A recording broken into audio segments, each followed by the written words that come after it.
In the remote Colorado Rockies during the winter of 1903, federal investigators arrived at the Mountain View Healing Sanatorium. What they found there would haunt them for the rest of their lives. Behind a false wall in the basement, they discovered a hand-carved crypt containing precisely 84 human skeletons. Each was tagged with a name, a date of arrival, and a final entry: ascended to heaven through divine healing. For 21 years, the Crawford family had operated what they described as a revolutionary Christian medical facility. They promised miraculous cures for tuberculosis and other terminal diseases, attracting wealthy patients from across America to this isolated mountain sanctuary. These individuals came seeking salvation for their dying bodies. Not one of them ever left alive. The truth uncovered by investigators was so disturbing that the federal government sealed the case files for 3 decades. The local community, meanwhile, agreed to never speak again of what happened at Mountain View. This is not merely another tale of medical malpractice or religious fraud. This is the account of the most calculated, systematic killing scheme ever perpetrated under the guise of divine healing in American history. To understand how 84 souls met their fate in those mountains, we must return to where it all began, the autumn of 1882. The territory that would become Elkhorn County, Colorado, was then little more than a collection of mining settlements and ranch outposts when Dr. William Crawford first arrived in September of that year. At 34, Crawford was a man of impressive credentials. A graduate of Harvard Medical School, he was a former surgeon in the Union Army and a published researcher in what he termed faith-based therapeutic medicine. He carried letters of recommendation from prominent physicians in Boston and New York, along with a vision he claimed would revolutionize the treatment of incurable diseases. Crawford was not alone in his mountain pilgrimage. His sister, Mary Crawford, had dedicated her life to a nursing ministry after surviving a bout of consumption that doctors had declared terminal. At 29, Sister Mary possessed a gentle demeanor that masked an iron will and an unwavering belief that God spoke directly to her about patient care. Their cousin, Reverend James Crawford, completed the trio. He was a charismatic preacher who had been expelled from 2 different Presbyterian congregations for what church elders euphemistically called theological irregularities. James possessed a voice that could fill a cathedral and a presence that seemed to draw suffering souls like moths to a flame. The location they chose for their sanatorium was both breathtaking and ominous.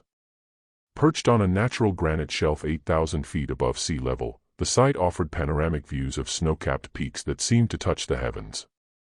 The nearest town, Elkhorn, was a full day's ride down treacherous mountain trails, accessible only by a single wagon road that became impassable for months during the harsh Colorado winters. It was, William Crawford declared, the perfect place for patients to commune with the divine while receiving the most advanced medical care available. Construction of the Mountain View Healing Sanatorium began immediately, funded by what Crawford claimed was a substantial inheritance from a deceased uncle in Massachusetts. The main building was an imposing 3-story structure of local timber and stone, designed to house 30 patients in private rooms that Crawford insisted must have unobstructed views of God's creation. A separate chapel, capable of seating 50, was built adjacent to the main facility, its bell tower visible from the valley below. Most mysteriously, Crawford ordered the construction of what he called meditation chambers, a series of rooms carved directly into the granite mountainside behind the sanatorium, connected to the main building by a tunnel system that workers were ordered to keep strictly confidential. The isolation of Mountain View was both its greatest selling point and its most sinister feature. Crawford advertised the facility as a sanctuary where patients could heal without the corrupting influences of modern society. The reality was far more calculating. No postal service reached the sanatorium directly. All mail was collected from Elkhorn and brought up the mountain by Crawford's private courier. Telegraph lines had been installed during construction, but the single wire was controlled entirely by the sanatorium's staff. Most crucially, the nearest law enforcement was the county sheriff in Elkhorn, a man named Frank Jameson, who had been generously compensated by the Crawfords for his discretion regarding medical confidentiality. By the spring of 1883, the Mountain View Healing Sanatorium was ready to receive its first patients. The Crawfords had spent months crafting their reputation through carefully placed advertisements in newspapers across the East Coast and Midwest. Their message was simple but powerful: traditional medicine had failed where faith-based healing could succeed.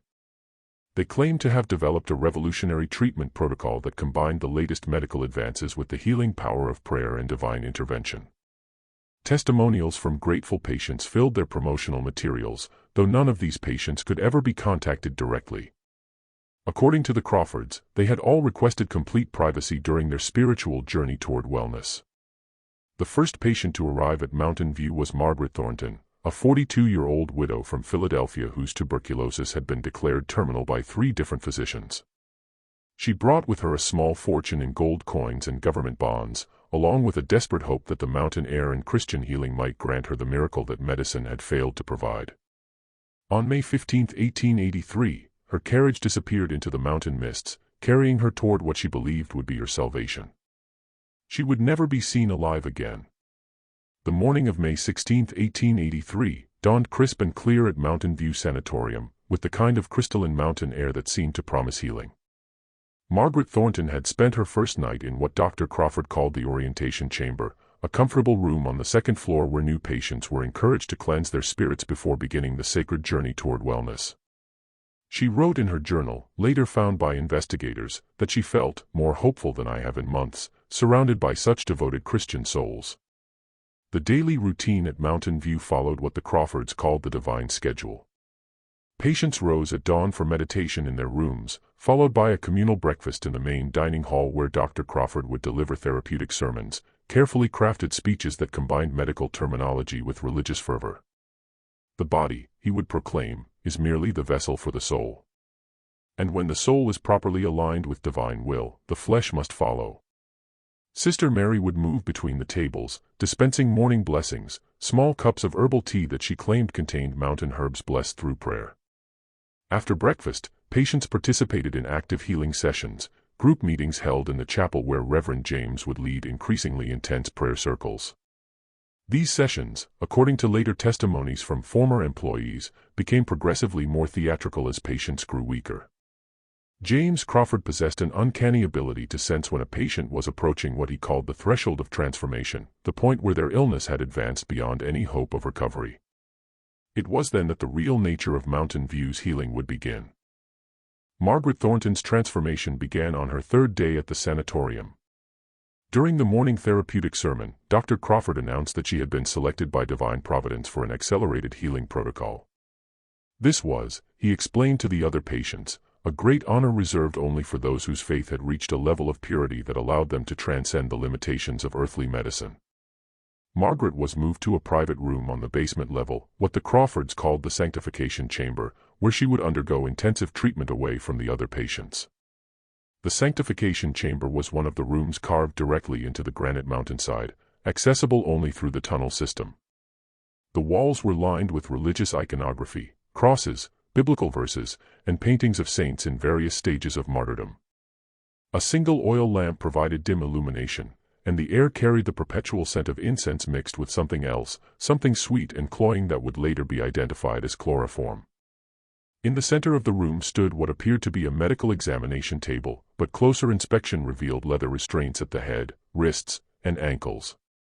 Dr. Crawford's treatment protocol was as methodical as it was deadly. Patients selected for accelerated healing were given increasingly larger doses of morphine, administered under the guise of divine pain relief. Sister Mary would sit beside them, reading from Scripture and reassuring them that their suffering was purifying their souls for the journey ahead. As the morphine took effect, Reverend James would conduct what he called the final prayer, a ceremony where he would place his hands on the patient's head and declare them ready for ascension. The actual moment of death was always carefully orchestrated. Dr. Crawford would increase the morphine dosage to lethal levels while Sister Mary continued her scriptural recitations.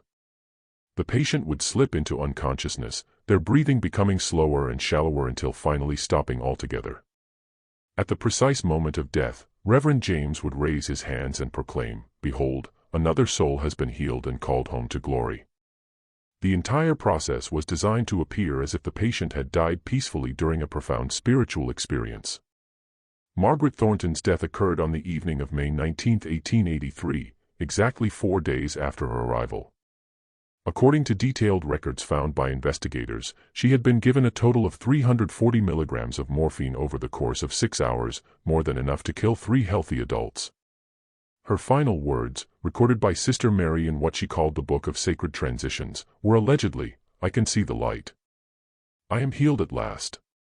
Whether Margaret actually spoke these words, or whether they were simply invented for the record, would never be known. The disposal of Margaret's body revealed the true scope of the Crawfords' planning.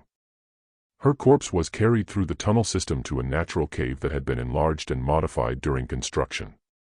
Here, Dr. Crawford had created what he called the Eternal Resting Place, a carefully organized crypt where bodies were laid out on stone shelves carved directly into the granite walls. Each body was tagged with a metal plate containing the patient's name, date of arrival, and date of ascension. Margaret Thornton became the first entry in what would eventually become a catalogue of 84 murders. But the death was only the beginning of the Crawford scheme. Within hours of Margaret's passing, Dr. Crawford was composing a letter to her family in Philadelphia. Written on official sanatorium letterhead, the letter contained news that would have seemed like a miracle to anyone who didn't know the truth. Margaret had experienced what Crawford called complete spiritual healing. Her tuberculosis had been entirely cured through the power of prayer and divine intervention. However, she had decided to remain at Mountain View indefinitely, dedicating her life to helping other patients experience similar miracles. She had requested that her family respect her privacy during this sacred period of service and not attempt to contact her directly. The letter also contained practical instructions regarding Margaret's estate. Since she had chosen to devote her life to the sanatorium's healing mission, she was donating her worldly possessions to support the facility's divine work. Dr. Crawford helpfully provided the necessary legal documentation, powers of attorney and property transfer documents that bore Margaret's signature, perfectly forged by Sister Mary, who had spent years perfecting the art of copying handwriting from patient intake forms. Margaret Thornton's family, devastated by years of watching their loved one waste away from consumption, received the news with a mixture of joy and confusion. The idea that she had been miraculously healed seemed too good to be true, but the official documentation and Dr. Crawford's medical credentials lent credibility to the incredible claim. When they attempted to send letters directly to Margaret, they were told she was undergoing intensive spiritual preparation and could not receive correspondence. The family's modest attempts to visit were gently but firmly discouraged. Such visits, they were told, could interfere with Margaret's delicate spiritual state and potentially reverse her miraculous healing. Within 6 months, Margaret Thornton's entire estate, valued at approximately $18,000 in gold and property, had been transferred to the Mountain View Healing Sanatorium. Her family, believing their loved one was alive and serving God in the mountains, felt they had no choice but to respect her wishes. They had no way of knowing that Margaret had been dead for months, her body lying in a granite tomb while the Crawfords spent her money on expanding their facility and attracting new victims. The success of Margaret's case established the template that would be used for the next 20 years. The Crawfords had discovered that the combination of genuine medical credentials, religious authority, and geographic isolation created the perfect conditions for systematic murder. More importantly, they had learned that families of terminally ill patients were so desperate for hope that they would believe almost any story that promised their loved one had been saved. By the summer of 1884, the Mountain View Healing Sanatorium had gained a reputation across the American West as a place where miracles happened regularly. Word of Margaret Thornton's miraculous healing had spread through networks of desperate families dealing with terminal illnesses, and Dr. Crawford found himself receiving inquiries from as far away as California and New York.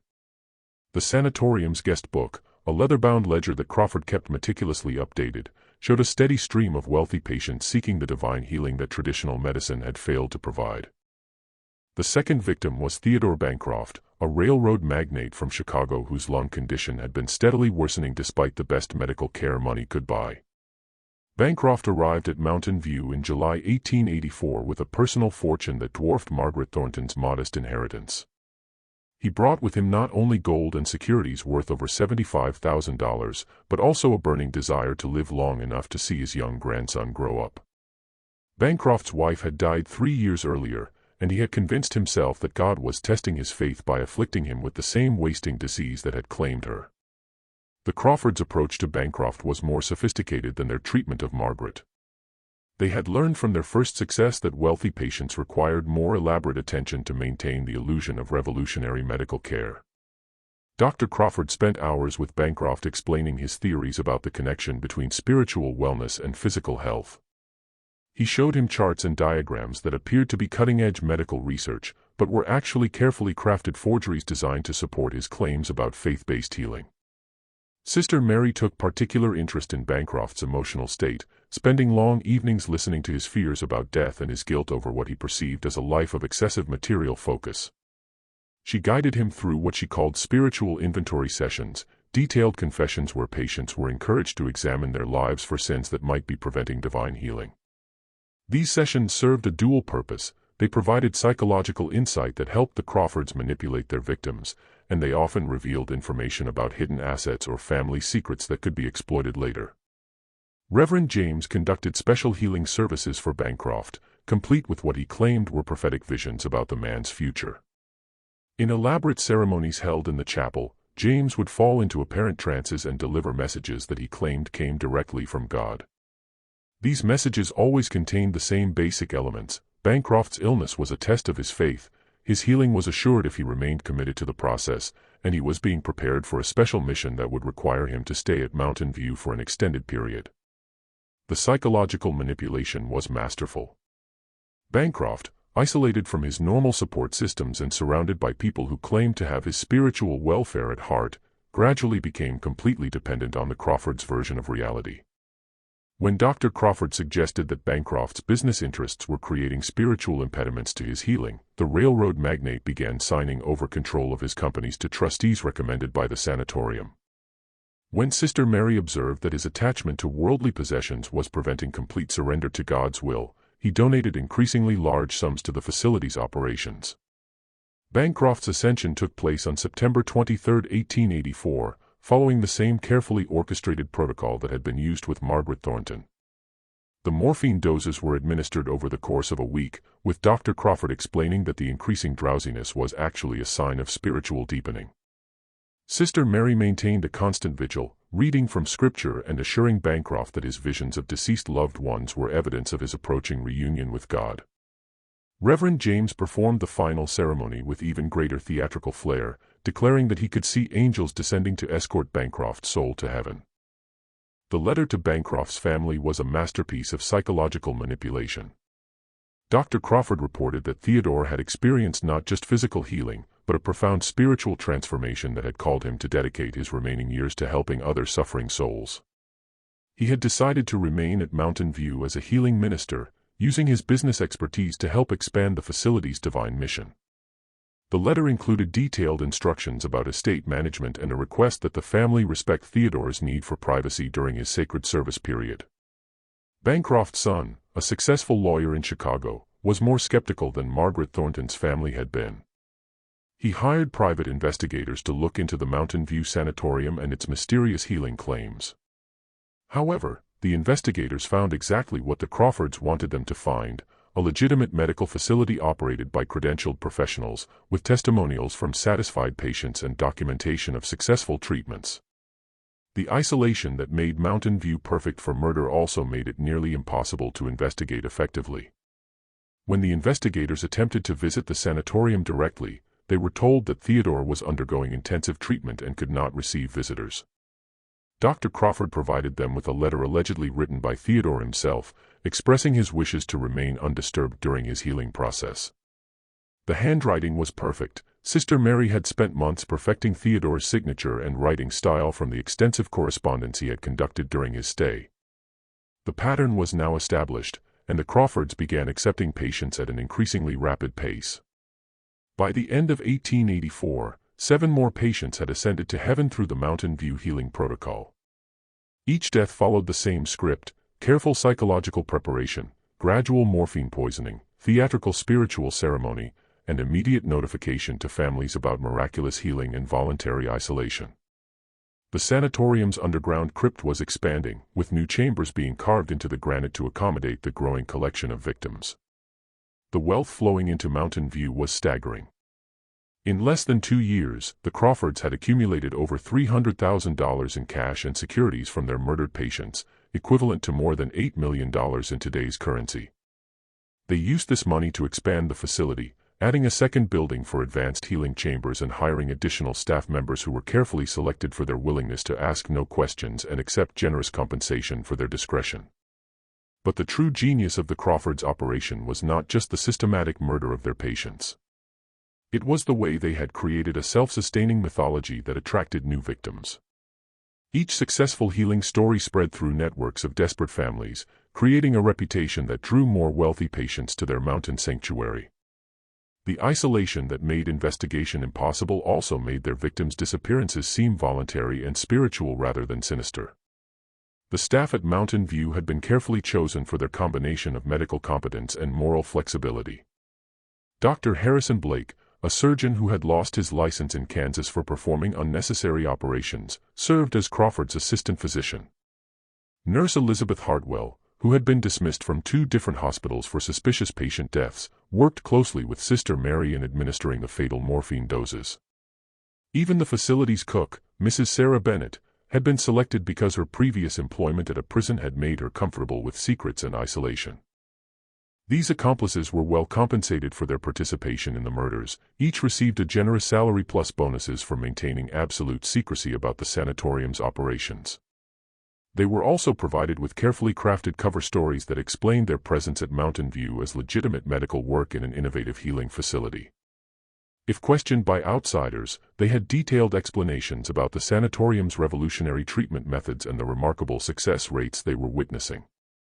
The psychological dynamics among the staff created an environment where murder became routine. Dr. Crawford positioned himself as a visionary leader who was pioneering a new form of medical care that transcended traditional boundaries between physical and spiritual healing. Sister Mary convinced herself that they were providing genuine mercy to terminally ill patients, ending their suffering while ensuring their souls achieved salvation. Reverend James proclaimed that they were instruments of divine will, called to help souls transition from earthly pain to heavenly glory. As 1885 began, the Mountain View Healing Sanatorium had become a perfectly functioning death machine disguised as a medical facility and protected by geographic isolation, religious authority, and the desperate hopes of grieving families. The Crawfords had learned to select their victims carefully, targeting wealthy individuals with terminal illnesses whose families would be most likely to believe stories of miraculous healing. They had perfected their methods of psychological manipulation, financial exploitation, and systematic murder. But most terrifyingly, they had discovered that their crimes were not only sustainable, but profitable beyond their wildest imagination. The combination of regular income from murdered patients and the expanding reputation of their facility meant that new victims were arriving faster than they could be processed. The granite crypt beneath Mountain View was growing larger each month, filled with the bodies of people who had come seeking healing and found only death. What none of them realized was that their success was about to attract the attention of someone who would prove far more dangerous than any government investigator or suspicious family member, someone who had been watching their operations from the shadows and planning their own approach to the Mountain View Healing Sanatorium. The spring of 1888 brought an unexpected visitor to the Mountain View Healing Sanatorium, one whose arrival would mark the beginning of the end for the Crawfords' deadly enterprise. Dr. Samuel Richardson was not a patient seeking healing, but a physician investigating reports of miraculous cures that had begun circulating in medical journals across the country. Richardson, a respected member of the American Medical Association and a specialist in pulmonary diseases, had been commissioned by the Boston Medical Society to investigate claims that a Colorado facility was achieving impossible cure rates for tuberculosis and other terminal conditions. Richardson's credentials were impeccable, his reputation unassailable, and his investigative methods thorough. Unlike the private investigators hired by suspicious families, Richardson understood exactly what questions to ask and what evidence to look for. He arrived at Mountain View in May 1888, presenting himself as a physician interested in learning about the sanatorium's innovative treatment methods. Dr. Crawford, flattered by the attention from such a distinguished colleague, welcomed Richardson with open arms and began what would prove to be a fatal mistake. He started showing off. The guided tour of Mountain View that Crawford provided was designed to impress Richardson with the facility's medical sophistication and spiritual atmosphere. Crawford proudly displayed his treatment rooms, laboratory facilities, and patient quarters, explaining his theories about the connection between faith and healing. He showed Richardson the chapel where Reverend James conducted healing services, the meditation chambers where patients underwent spiritual preparation, and the medical library where he claimed to conduct research on divine healing protocols. But Richardson was trained to observe details that escaped casual visitors. He noticed that the facility's medical equipment was limited and outdated, hardly sufficient for the revolutionary treatments Crawford claimed to be administering. The laboratory contained basic chemical supplies, but none of the advanced diagnostic tools that would be necessary for monitoring patients with serious illnesses. Most importantly, Richardson observed that despite claims of housing 30 patients, the sanatorium seemed remarkably quiet and empty. When Richardson asked to meet with some of the patients who had been successfully treated, Crawford explained that most had chosen to remain at Mountain View as healing ministers, but were currently engaged in intensive spiritual retreats that required complete isolation. The few patients who were visible appeared to be in the early stages of their treatment, showing no signs of the miraculous recoveries that had made the sanatorium famous. Richardson's medical eye detected that several of these patients were actually becoming progressively sicker rather than better. Richardson's most significant discovery came during his examination of the sanatorium's medical records. Crawford, eager to demonstrate his scientific approach to faith-based healing, proudly showed Richardson his detailed patient files. These records, which Crawford believed supported his claims of revolutionary medical success, actually contained evidence of systematic murder.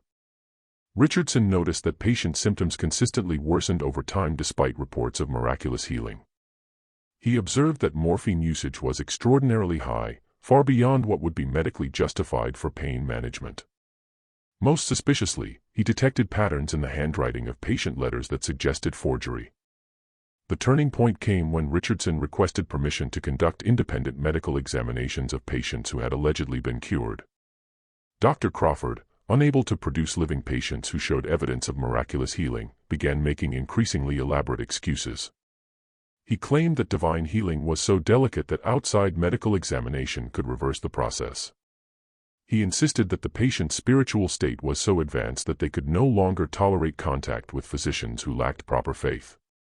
He even suggested that Richardson's scientific skepticism was creating negative spiritual energy that could harm the healing process.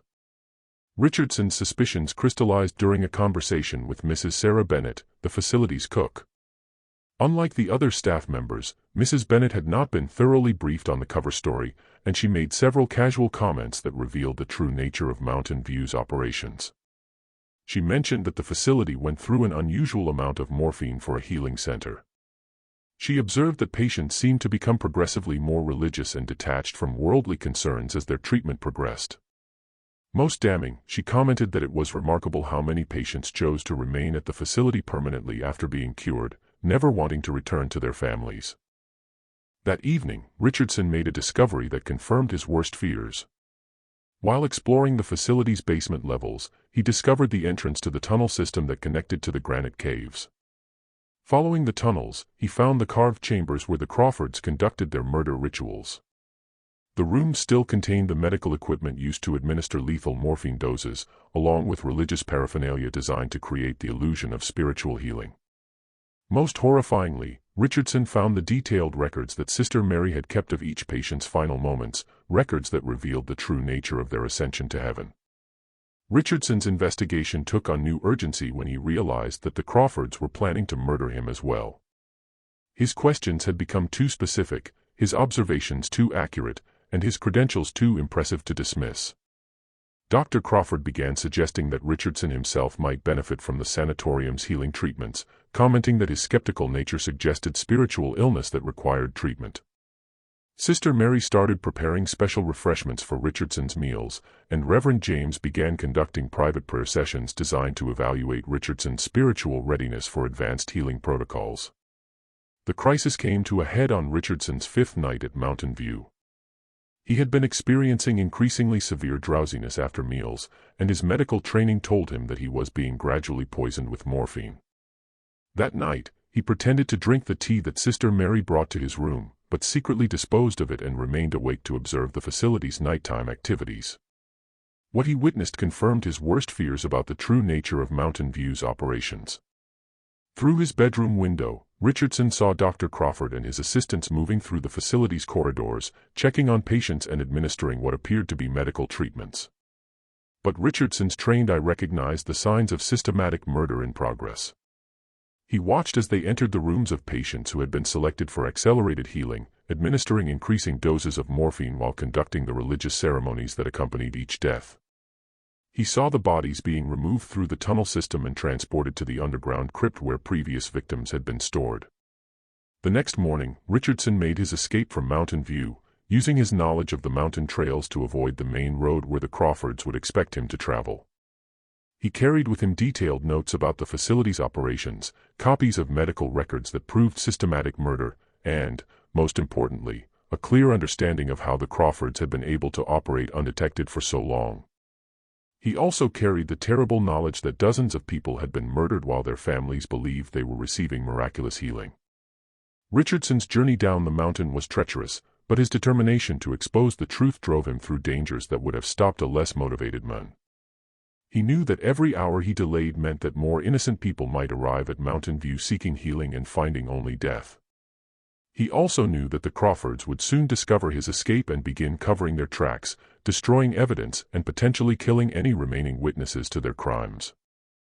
When Richardson finally reached Elkhorn, he immediately contacted federal authorities and began the process that would ultimately bring down the Mountain View Healing Sanatorium. But the Crawfords had not survived 6 years of systematic murder without developing contingency plans for exactly this situation. They had prepared for the possibility that their operations might be discovered, and they were ready to implement measures that would be even more horrifying than the murders they had already committed. The race between Richardson's investigation and the Crawfords' cover-up would determine not only whether justice would be served, but whether the full scope of their crimes would ever be revealed.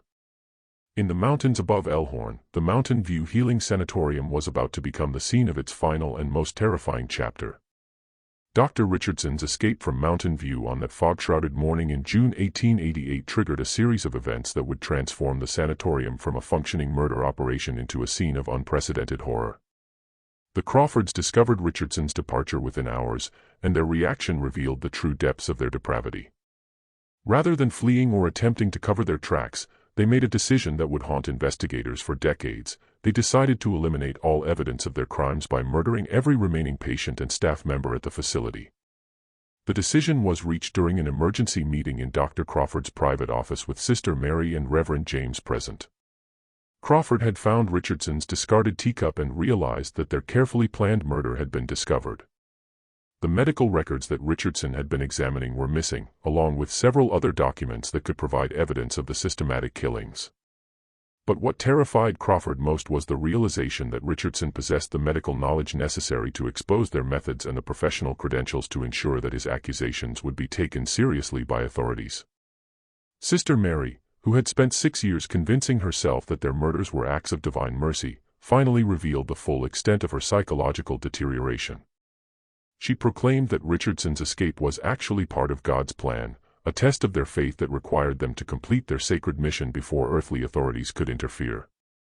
She had received, she claimed, a divine vision that instructed them to harvest the remaining souls before abandoning their earthly work.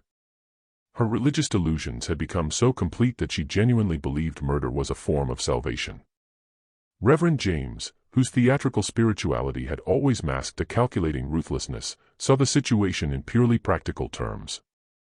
They had accumulated over $800,000 in assets from their murdered patients, but this wealth would be meaningless if they were captured and executed for their crimes. The remaining patients at Mountain View represented both potential witnesses and additional sources of income that could fund their escape. His plan was characteristically brutal: kill everyone at the facility, destroy all evidence, and disappear with their accumulated wealth before authorities could arrive.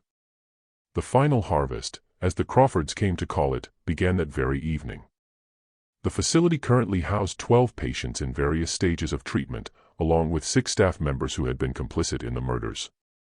The Crawfords' plan was to eliminate all 18 people over the course of a single night, making their deaths appear to be the result of a tragic accident or natural disaster that would explain the disappearance of everyone at Mountain View. The method they chose was both efficient and horrifying.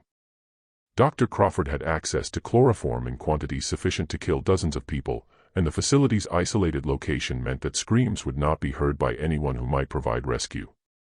The plan was to gas each room systematically, beginning with the staff quarters and moving through the patient areas, ensuring that no one would survive to tell authorities what had really happened at Mountain View. Mrs. Sarah Bennett, the cook who had inadvertently provided Richardson with crucial information, was the first to die. Sister Mary entered her room shortly after midnight, ostensibly to check on her health, but actually to administer a chloroform-soaked cloth that rendered her unconscious within minutes.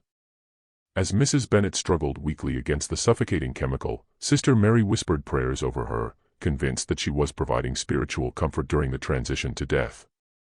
The cook's body was immediately moved to the underground crypt where it joined the dozens of previous victims.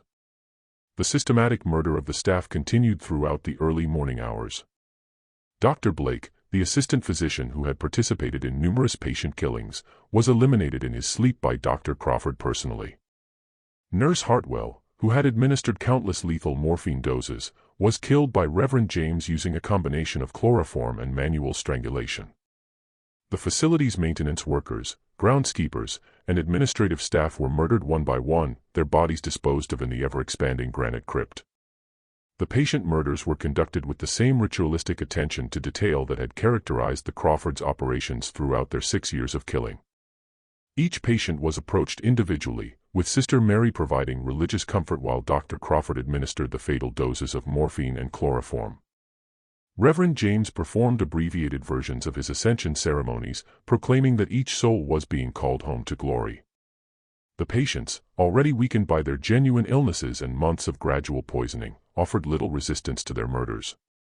Among the final victims was Elizabeth Hartwell, a 63-year-old woman from Denver whose lung condition had brought her to Mountain View 3 months earlier. Elizabeth had written regularly to her daughter, describing the wonderful care she was receiving and the spiritual growth she was experiencing. Her letters, all forged by Sister Mary, had convinced her family that she was finally finding peace after years of suffering. Elizabeth's actual death was neither peaceful nor spiritual. She died alone in her room, murdered by people she had trusted with her life, while her family believed she was receiving miraculous healing. The youngest victim of the final harvest was Timothy Morrison, a 17-year-old boy whose parents had brought him to Mountain View as a last resort after traditional medicine had failed to cure his tuberculosis.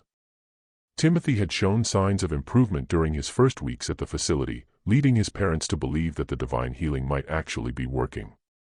In reality, his improvement had been the result of the mountain air and rest, and Dr. Crawford had been gradually increasing his morphine doses in preparation for his eventual murder. Timothy's death was particularly brutal. He regained consciousness during the chloroform administration and fought desperately against his killers before finally succumbing. The murders continued until dawn, when the Mountain View Healing Sanatorium had been transformed into a charnel house containing the bodies of 18 people. The Crawfords spent the following day systematically destroying evidence of their crimes, burning medical records, patient correspondence, and financial documents. They dismantled the laboratory equipment, removed religious artifacts from the chapel, and prepared to abandon the facility that had been their base of operations for 6 years of systematic murder. But their escape plan contained a fatal flaw that would ultimately lead to their capture and the discovery of their crimes. The Crawfords had become so confident in their ability to manipulate and kill that they had grown careless about covering their tracks. More importantly, they had underestimated both the determination of Dr. Richardson and the efficiency of federal law enforcement when presented with credible evidence of mass murder. Dr. Richardson's arrival in Denver on June 15, 1888, marked the beginning of the most intensive criminal investigation in Colorado Territory's history. He had ridden nearly 60 miles through treacherous mountain terrain, carrying with him evidence that would expose the most systematic killing operation ever discovered in the American West. His first stop was the federal marshal's office, where he presented Deputy Marshal Thomas Garrison with medical records, patient files, and detailed observations that painted a horrifying picture of the Mountain View Healing Sanatorium. Marshal Garrison was initially skeptical of Richardson's claims. The idea that a legitimate medical facility operated by credentialed professionals could be systematically murdering patients seemed too incredible to believe.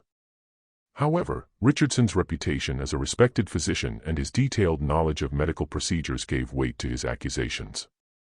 More importantly, Richardson had brought with him physical evidence that supported his claims: morphine vials with suspicious markings, patient records showing impossible cure rates, and handwriting samples that suggested widespread forgery.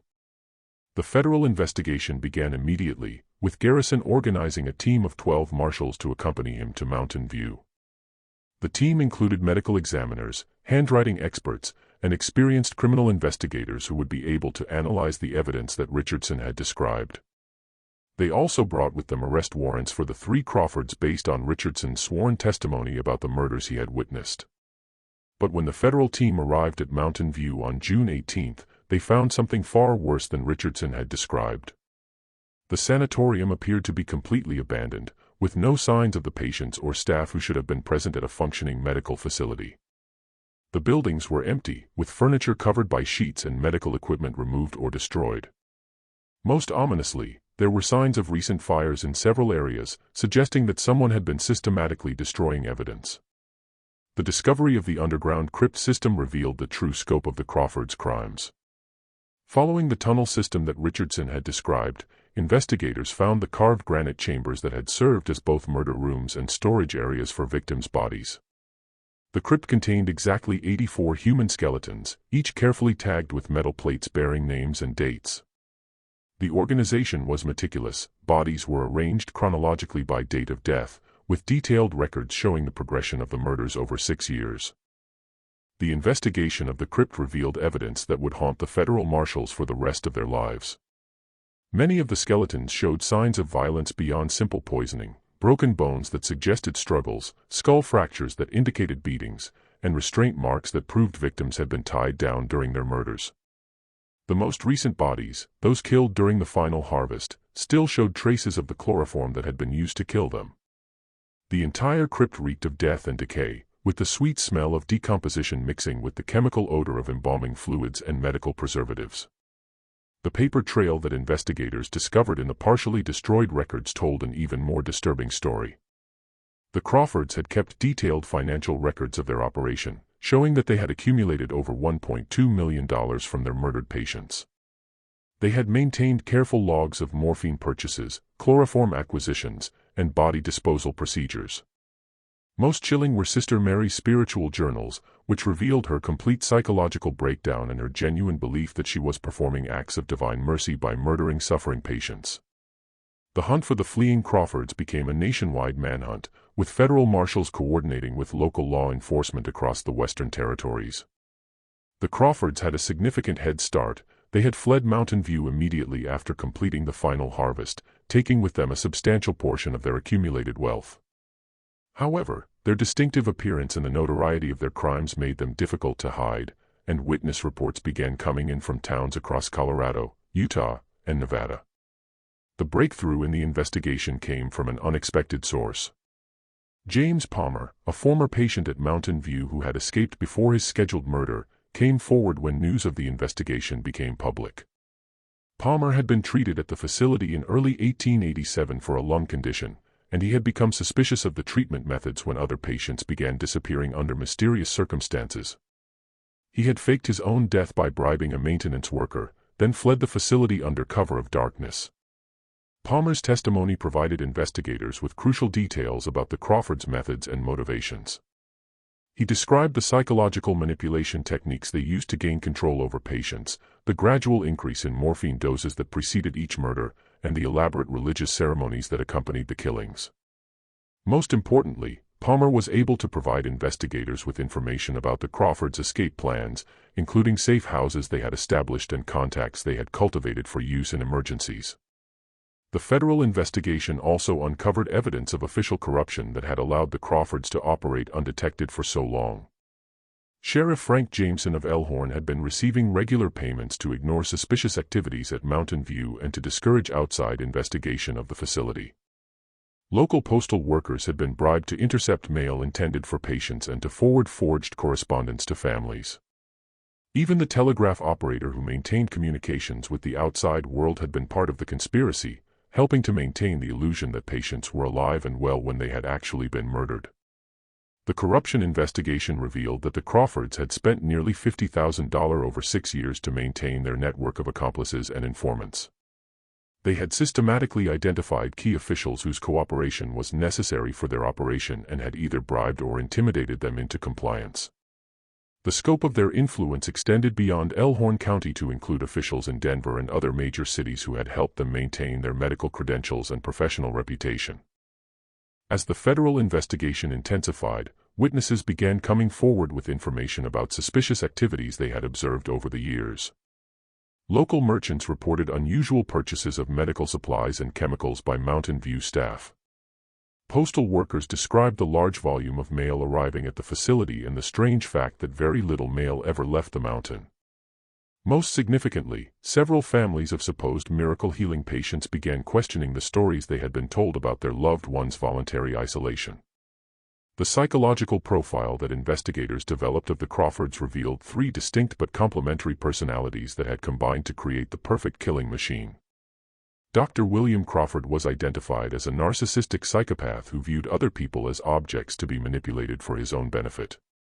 His medical training had given him the knowledge necessary to kill efficiently, while his charismatic personality had allowed him to gain the trust of vulnerable patients and their families. Sister Mary Crawford's profile was more complex and disturbing. Investigators determined that she had suffered a complete psychological break following her own recovery from tuberculosis, developing a messianic complex that convinced her she had been chosen by God to help suffering souls transition to heaven. Her detailed journals revealed a mind that had rationalized mass murder as divine mercy, with elaborate theological justifications for each killing. She had genuinely believed that she was saving her victims from earthly suffering by sending them to eternal paradise. Reverend James Crawford emerged as perhaps the most calculating of the three conspirators. Unlike his cousins, who had convinced themselves that their actions were justified by medical necessity or divine calling, James appeared to have been motivated purely by greed and power. His religious authority had provided the spiritual framework that made the murders acceptable to the other conspirators, while his theatrical skills had created the elaborate ceremonies that disguised systematic killing as divine healing. The federal manhunt finally tracked the Crawfords to a small mining town in Nevada, where they had been attempting to establish a new identity and begin a similar operation. Local authorities, alerted by federal marshals, had been watching the trio for several days when they attempted to purchase a large quantity of morphine from a local pharmacy. The arrest was swift and decisive. All three Crawfords were taken into custody without resistance, apparently exhausted by months of running and confident that their crimes could never be fully proven. The trial of the Crawford conspirators began in Denver in September 1888, drawing national attention as the first case of systematic medical murder to be prosecuted in American courts. The federal prosecutor, District Attorney Marcus Webb, faced the challenge of proving not only that the Crawfords had committed murder, but that they had done so as part of a deliberate and systematic scheme to defraud and kill their patients. The evidence was overwhelming, but the legal precedents for prosecuting such crimes were limited, and the defense team attempted to argue that the deaths had been the result of medical malpractice rather than intentional murder. The prosecution's case was built around three key elements: the physical evidence found at Mountain View, the testimony of survivors like James Palmer, and the detailed records that the Crawfords themselves had maintained of their operations. Dr. Richardson served as the primary expert witness, explaining to the jury how the medical procedures described in the sanatorium's records could only have been intended to cause death rather than healing. The morphine dosages, chloroform applications, and systematic progression of treatments all pointed to deliberate murder disguised as medical care. The most damaging evidence came from Sister Mary's own spiritual journals, which provided a detailed record of her psychological state and her beliefs about the murders she had committed. Her writings revealed not only her complete awareness of what they were doing, but her elaborate religious justifications for each killing. Passages where she described feeling God's presence during the murders and her certainty that she was helping souls achieve salvation provided prosecutors with clear evidence of premeditation and intent. The defense strategy focused on attempting to portray the Crawfords as deluded religious fanatics who genuinely believed they were helping their patients. Defense attorneys argued that Sister Mary's obvious mental illness had influenced her brother and cousin, creating a shared delusion that made them believe their actions were spiritually justified. They claimed that the morphine deaths had been intended as mercy killings for terminally ill patients and that the financial fraud had been a secondary consideration rather than the primary motive. This defense strategy collapsed when prosecutors presented evidence of the Crawfords' elaborate financial planning and the systematic way they had targeted wealthy patients. The detailed records of patient assets, the forged legal documents transferring property to the sanatorium, and the careful cultivation of victim families all pointed to a scheme motivated by greed rather than religious delusion. The final harvest murders, which had included healthy staff members who posed no threat except as potential witnesses, further undermined any claim that the killings had been motivated by mercy. The testimony of James Palmer proved to be the most compelling evidence for the prosecution.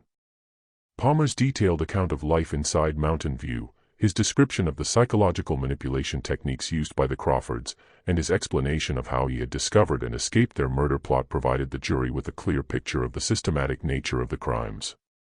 His testimony was particularly effective because he had no apparent motive to lie. He had escaped before being victimized and had come forward voluntarily to help the investigation. Dr. William Crawford's testimony in his own defense proved to be a disaster for the defense team. Under cross-examination, Crawford revealed himself to be an arrogant and manipulative individual who showed no remorse for his actions.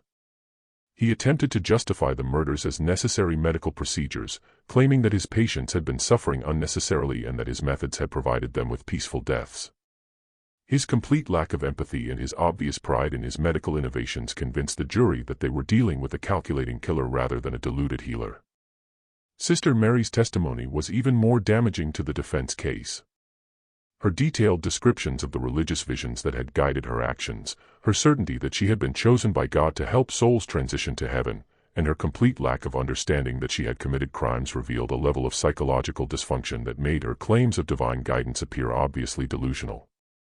Her insistence that the murders had been acts of love and mercy, delivered with genuine conviction and religious fervor, horrified the jury and eliminated any possibility of sympathy for her mental condition. Reverend James Crawford chose not to testify in his own defense, apparently recognizing that his calculating approach to the murders would not generate jury sympathy.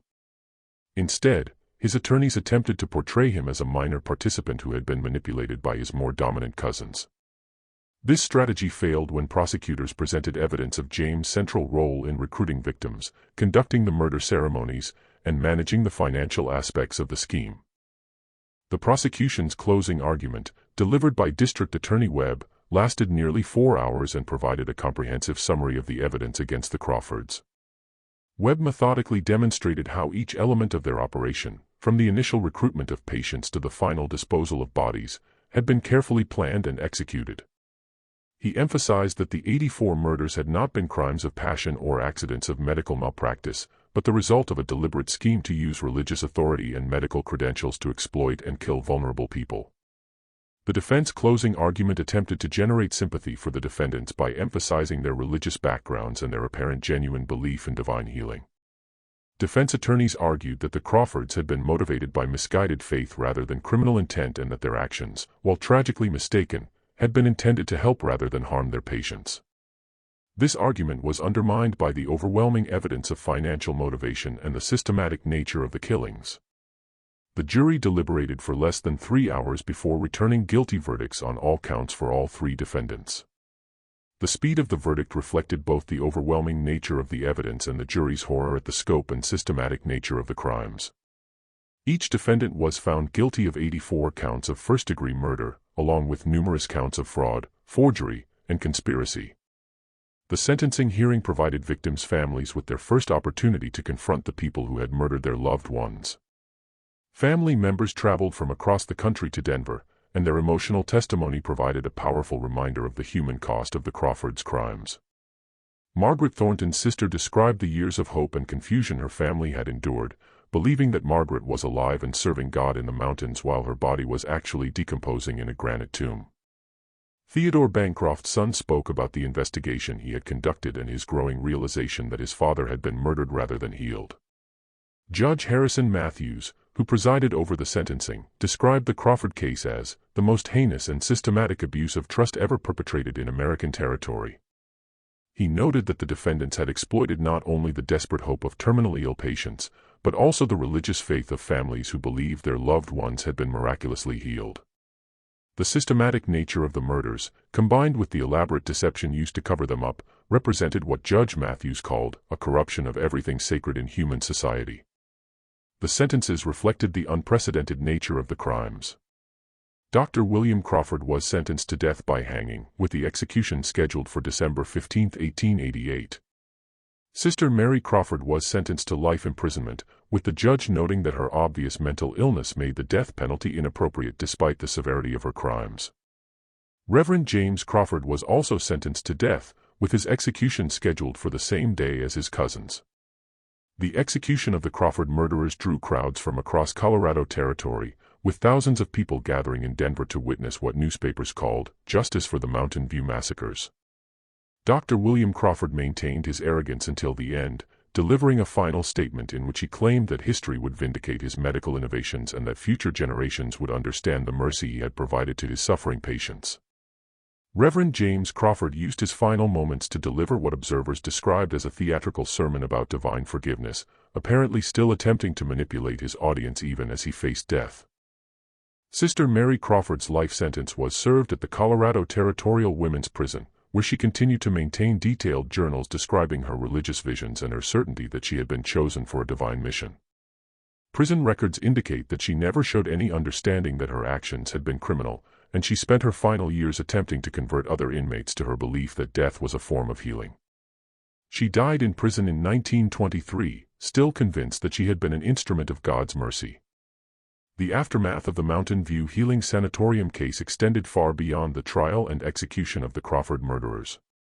The discovery of systematic killing disguised as medical care sent shockwaves through American society, raising fundamental questions about the regulation of medical practice and the protection of vulnerable patients. More immediately, the case sparked a nationwide investigation into similar facilities that claimed to provide miraculous healing for terminal illnesses. The federal investigation into Mountain View's operations revealed a network of corruption that extended throughout Colorado Territory and beyond. Sheriff Frank Jameson was sentenced to 10 years in federal prison for his role in enabling the murders, while numerous other officials faced prosecution for accepting bribes or failing to investigate suspicious activities. The postal workers and telegraph operators who had helped maintain the deception received lesser sentences, but their prosecution sent a clear message that official corruption would not be tolerated. The financial investigation into the Crawfords' operation revealed that they had accumulated wealth equivalent to over $30 million in today's currency. Most of this money had been stolen from their murdered patients, but significant amounts had also been invested in legitimate businesses and properties across the Western Territories. The federal government initiated a complex process of asset recovery, attempting to return stolen wealth to the families of victims while compensating the communities that had been affected by the Crawfords' crimes. The families of the 84 murdered patients faced the traumatic process of recovering and burying their loved ones' remains. The bodies found in the Mountain View Crypt had been preserved by the dry mountain air and controlled temperature, allowing for identification in most cases. However, many families chose not to view the remains, preferring to remember their loved ones as they had been in life rather than as victims of systematic murder. The psychological impact on the families was devastating and long-lasting. Many had spent years believing that their loved ones were alive and well, serving God in the mountains and experiencing miraculous healing. The discovery that these same loved ones had actually been murdered within days or weeks of arriving at Mountain View created a form of traumatic grief that had no precedent in American society. Several family members required long-term psychiatric care to deal with the combination of grief, guilt, and horror that resulted from learning the truth about their relatives' fate. The Mountain View case also sparked a broader examination of religious healing practices and the regulation of facilities that claim to provide medical care. State and territorial governments began implementing licensing requirements for medical facilities, mandatory reporting procedures for patient deaths, and oversight mechanisms designed to prevent the kind of systematic abuse that had occurred at Mountain View. These regulatory changes, while necessary, also created tensions with legitimate religious healing practices and raised complex questions about the relationship between faith and medicine. The abandoned Mountain View Healing Sanatorium became a source of continuing horror for the local community. The buildings, contaminated by years of systematic murder, were eventually burned to the ground by federal authorities in an attempt to eliminate the physical reminders of the crimes that had occurred there. However, the granite crypt system carved into the mountainside proved impossible to destroy completely, and local residents reported continuing disturbances in the area for decades after the facility's destruction. The site of the former sanatorium became known locally as Murder Mountain, and stories of supernatural activity began circulating within months of the facility's destruction. Travelers reported hearing screams and moans coming from the abandoned granite chambers, while others claimed to see lights moving through the ruins of the burned buildings. Whether these reports reflected genuine supernatural phenomena or simply the power of suggestion fed by knowledge of the horrific crimes that had occurred there, they contributed to a lasting atmosphere of dread and horror surrounding the location. The professional medical community responded to the Mountain View case with a combination of horror and determination to prevent similar abuses. Medical schools began implementing stricter ethical training, while professional organizations developed oversight mechanisms designed to identify practitioners who might be abusing their positions of trust. The case became a standard study in medical ethics, used to illustrate the potential for abuse when medical authority is combined with religious manipulation and geographic isolation.